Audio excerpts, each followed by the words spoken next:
I think another thing amongst us women is we're not listening to understand. We're listening to defend ourselves. In part one in the comments, someone said, "What does poor have to do with toxic?" I never said anything.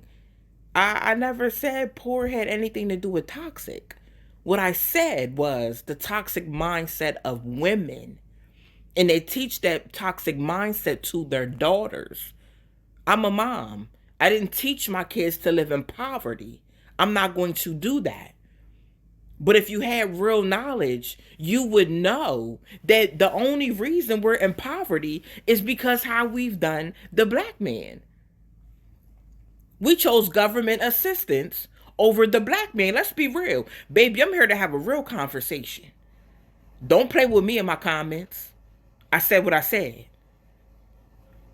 I think what some women need to realize is that at the end of the day, if we had the man in the household, we wouldn't even qualify for government assistance. But a lot of people chose the government assistance over having the black man in the household. I'm not talking to the women that didn't have no choice. I'm not talking about that. I'm talking about the ones that had a choice. I'm talking about the ones that are sitting up and they're hurt and they're in pain and they have trauma from a previous relationship. And now they are teaching their daughter that trauma and that hurt and that pain and teaching her that she don't need a man. You can do bad by yourself. No, I would not teach my daughter that at all. Why would I want my daughter to be like me? If I was a woman sitting up hurt and miserable and single and living off the government, I want my child to be better than me. All I'm saying is I don't want women to pass a toxic mindset to their daughters, not to the next generation. Don't do them like that. You want your daughter to be alone like you? You want your daughter to be miserable like you, disrespectful like you? No. No.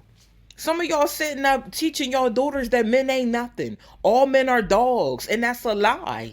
I'm not saying there ain't, some men out here that are like that, but all men are not like that. You can't embed that in their mind. And before y'all black women come for me, would you appreciate your son dating a woman with a toxic mindset? Would you appreciate your son dating a woman that's with him for his money and not who he is? Don't play with me on my channel. Don't play with me. Don't play with me in my comments. Okay? You wouldn't appreciate that. Let's be real.